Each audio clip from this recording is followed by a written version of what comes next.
your truly honest assessment of Nico and specifically how you feel about the rest of this season with him.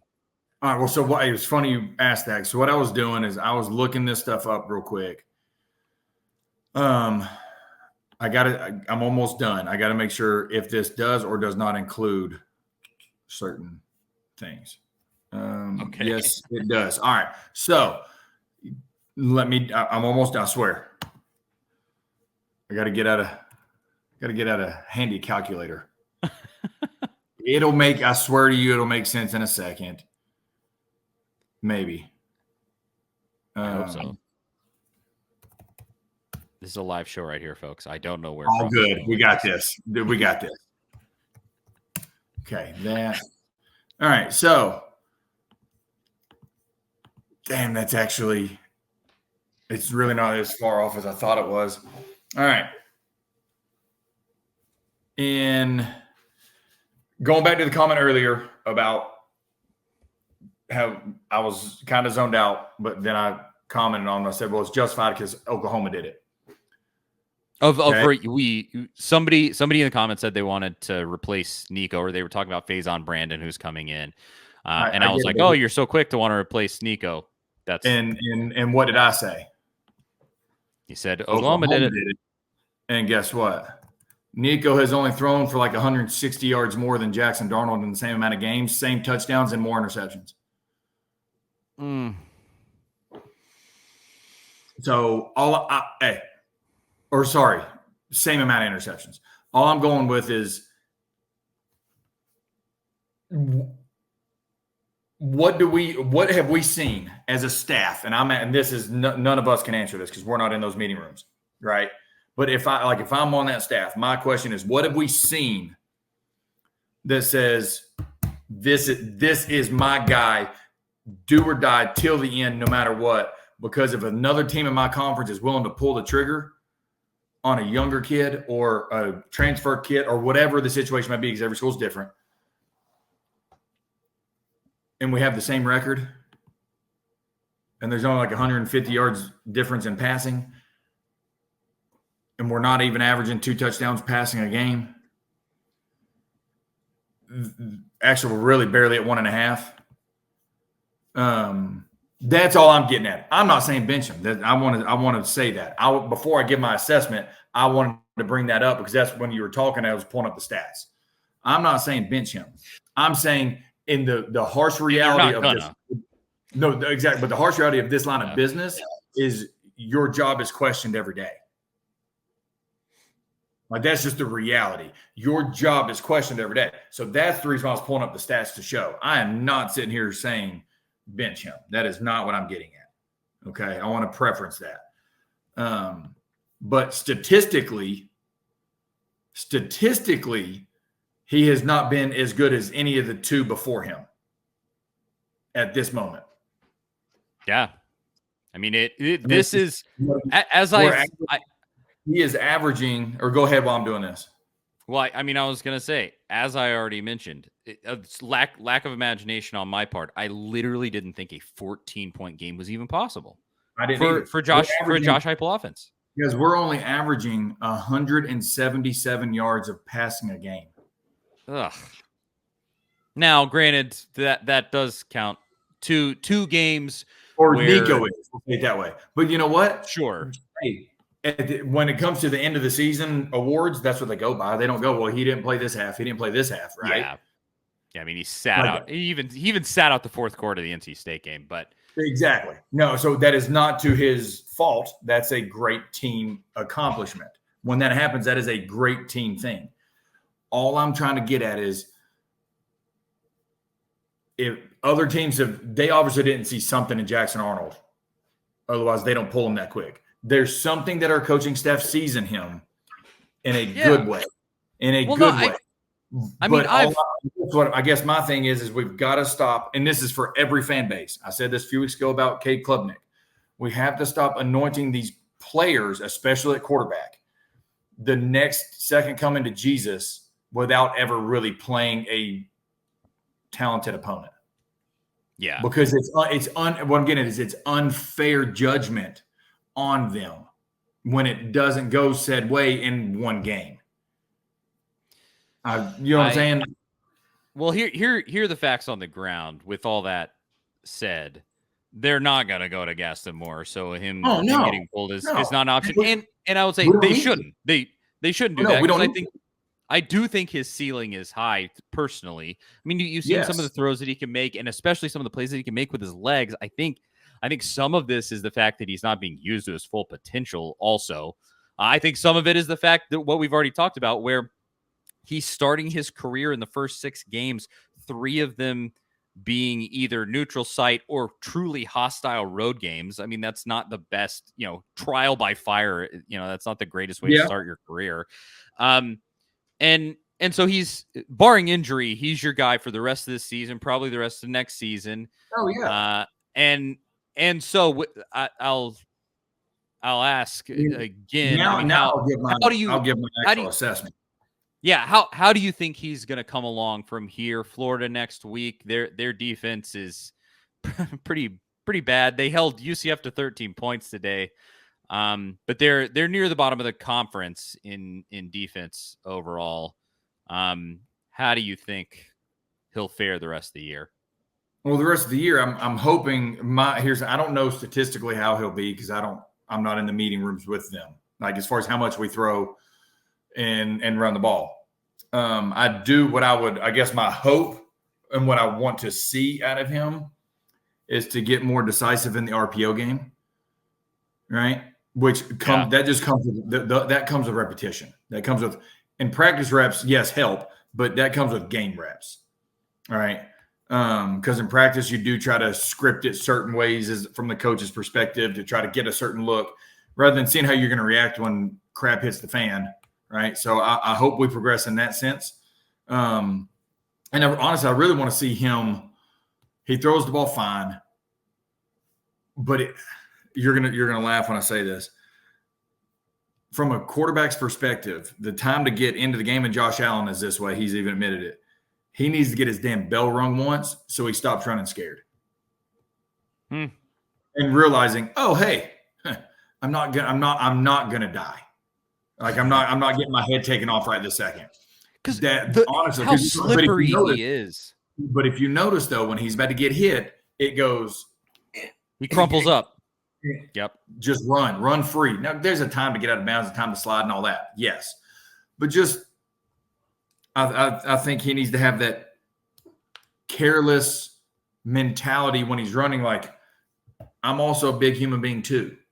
Football is back, and what better way to bet on the big games than on Zen Sports, the new sportsbook in Tennessee that's bringing sports betting to a whole new level. When you sign up for Zen Sports, you'll automatically earn up to a $100 no-danger first wager. If your first bet loses, you'll be reimbursed for the amount of your bet up to $100. And for the football season, Zen Sports is launching a revamped betting platform for both college football and the NFL. And what's better? With our new look, Zen Sports will be offering daily promotions, including odds boosts, same-game parlays, no-danger wagers, and much more. Zen Sports also offers a one-of-a-kind VIP rewards program, and if you qualify, you can earn monthly comps at sporting events, concerts, and even sportsbook bonuses. It's by invite only, so go to zensports.com/VIP for details. What are you waiting for, football fans? Start betting with Zen Sports, where you will receive true odds on all parlays and an enhanced user experience. Get going. Download their app at zensports.com today. Zen Sports betting just got better. If you have a gambling problem, call 1-800-889-9789. Terms and conditions apply. No danger. First wager limited to plus 500 odds to qualify. Boosted odds are derived from equivalent parlay bets offered in Tennessee. Must be 21 or older in Tennessee to bet. Zen Sports. So that's where I hope he progresses the most, because then the down the field throws are going to open up. That's when they get opened up because RPOs, short underneath throws, being accurate with those, being more efficient with those, being quicker with those, getting the ball out of your hands. Now they jump up. Now we can run by them. That's because then Thornton can run by, Squirrel can run by them. We can't run by them when they're 14 yards off.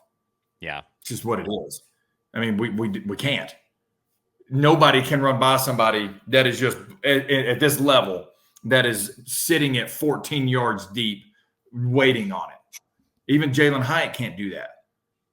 But he had the RPO game was tremendous. Quarterback run game was really, really good then. So they had to prepare for a lot of stuff, and they came down in the box more, so we were able to go buy them. That's what I want. That's what I want to see him progress in, is the RPO game and more free and careless in the QB run, not with the ball and not just running to run, but like every now and then it's okay to put your head down and go. I'm not saying go in there and try to run over Florida's 400-pound D lineman. That's not what I'm getting at. I'm saying every time you're about to get hit, don't tense up and crumple and almost like put your body in reverse. Well, I would go and show.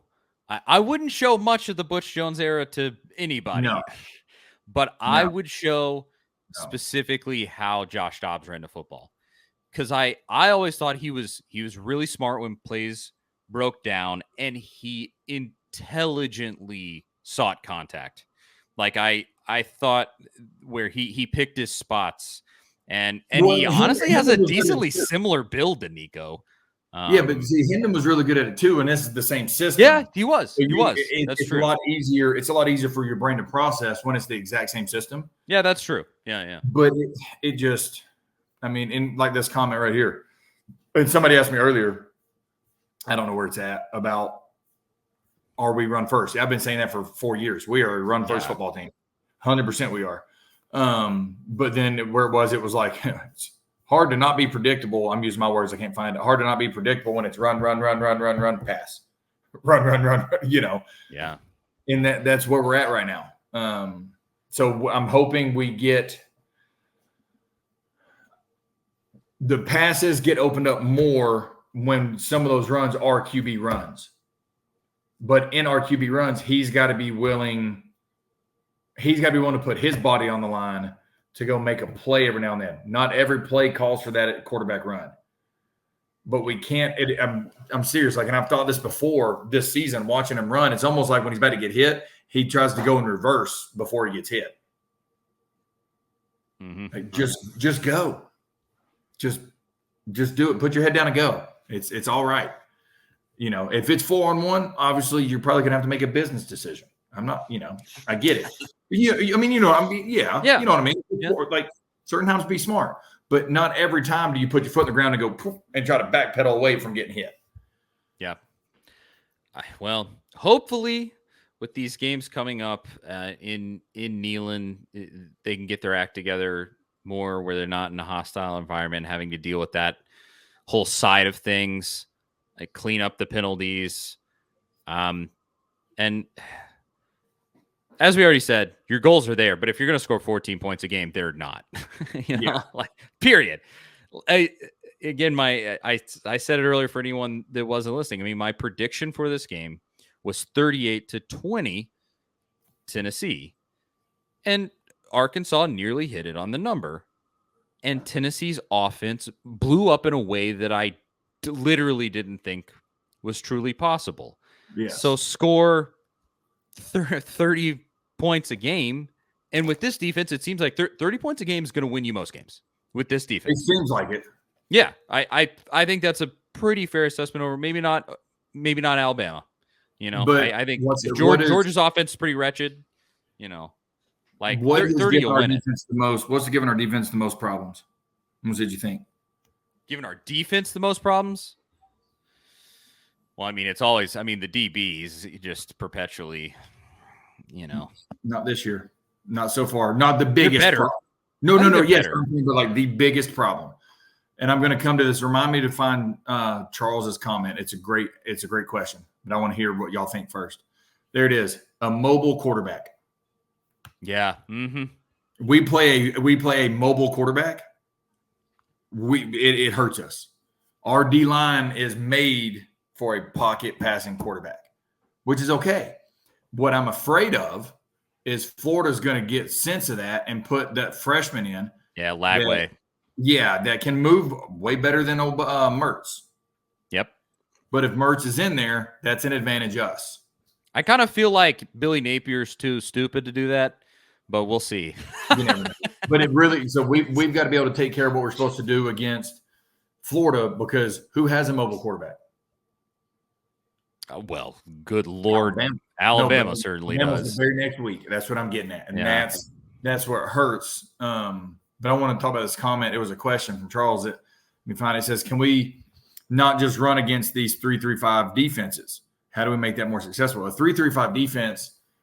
So for everybody understanding, a 3-3-5 means 3 down linemen, 3 linebackers, 5 DBs, right? And depending on your formation, depends on how the 3 linebackers are lined up. But typically in our offensive formations, in a 3-3-5, you'll end up having one more in the box than we can block, just because of pure mathematics. Because if we have a tight end in the box, it brings another DB closer. So he may not be in the box count, but he's an edge setter if we bounce anything. Yeah. It's when you play 3-3-5, you got to be able to freaking throw the football. Period. You got to be able to throw the football. Guys, we can't throw the football right now. I'm sorry. Going into this season, I thought we were going to be able to throw it all over the field. I did too. I've said it multiple times. We have one of the deepest receiving groups, and we're not using them. But when you get a 3-3-5 defense, you've got to be able to throw the football. So you spread them out a little bit, and now you can run it. A 3-3 stack is 3 down linemen, so 1 dead over the center, and then what's called 4 techniques, they're over the tackles, okay? Then you have 3 linebackers literally stacked behind them, all right? Like, this is why it's called 3-3 stack. That is one of the easiest defenses for linemen to block against in the run game because of where they're at. Their pre-snap alignment is so predictable because it's a stack. You know where they're going to go. So it's easy to get angles on is what I'm getting at. It's never easy to block, but angles are the easiest to get to. Well, if we're bringing tight end in the box, now the nickel linebacker is coming on the overhang. All right. Well, we love inside zone, and we need a tight end to block. Well, now if we try to zone read, we have nobody for the nickel Sam. It means we have to RPO, which means we have to RPO running slants. Alabama won a national championship doing nothing but RPO slants with all those guys. Literally. That's true. Yeah. We won a national championship by going RPO slant, slant, slant.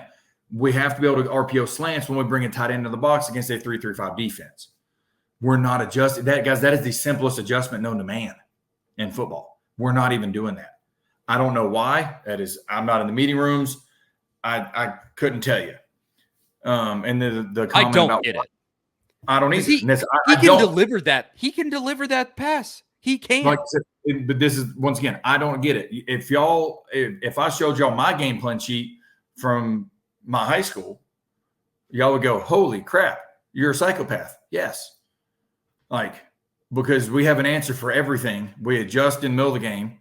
I just 2 weeks ago or 3 weeks ago, because we haven't played since, I had my tight end 4 touchdowns in a game off of adjustments during the game. Why? Because we can adjust during the game. And I'm not saying I'm the smartest man. That's not what I'm getting at. I'm just talking about adjustments. I'm just saying you got to be able to adjust. And a slant RPO is the easiest adjustment. It is. All right. And then somebody asked why we can't throw the ball. We can't. It's hard to throw it when every route is an option route. And when they're sitting at 14 because they're really not scared of any us throwing slants or hitches or any of that. They're just playing 14 yards off and going, "You're not going to run by me." So our 14-yard stop routes, it's actually, this stuff's really fun for me, by the way. Sorry. Like, so a 14-yard stop, the best coverage to throw that against is press man. Okay. And the reason why is when you get an outside release, you sell the go route. So the DB turns his head and looks, and then you stop at 14 yards. Because once DBs are taught, once you get 10 to 12, if the receiver's head turns, your head turns. That's why you stop at 14. See what I'm saying? And we run those, but nobody's press manning us right now. It's really easy to sit there and stop it against zone coverage 14 yards off. That's the stuff that we've got to be able to literally effectively run an RPO to get them to come back up. So now we can run by them. And that's all it is. Did we get our butt kicked tonight? Yeah. We got our butt kicked on the field, on the sidelines, in the booths. You know, honestly, the only place we didn't get our butt kicked tonight was probably the equipment guys. Because those guys are – I'm being serious, because those guys are top notch. Those are probably They're the always only place that's probably the only place we didn't get our butt kicked tonight. And it's just what it is. I like talking adjustments and what we should do, in my opinion. I I mean, can talk about this stuff all night, but we don't need to. it's a perpetual thing we've had that conversation before. He is a my way or the highway type of dude. Yeah. And you live by guys, the sword, you die by the sword. Our defense holding that offense to 19 points after how they started. I mean, I was hating on the defense at halftime, but what was the bottom line? They gave up 3 points. Yeah. It's just what it is. Our defense, if we only give up 19 a game, guys, if you would have told me we only gave up 19 a game all year, I would have said we were 12-0. Yes, exactly. I mean, that is the part that makes me the absolute most ill here. Yeah. Is it's not like they ran it up on you, or you unexpectedly you let them score 45 points and so you lost. They scored the amount pretty close to what you thought they were going to score. And you couldn't muster up 20 points. I mean, I can't say it enough because it's just so shocking. Oh no, 20 points. Trust me, I completely agree.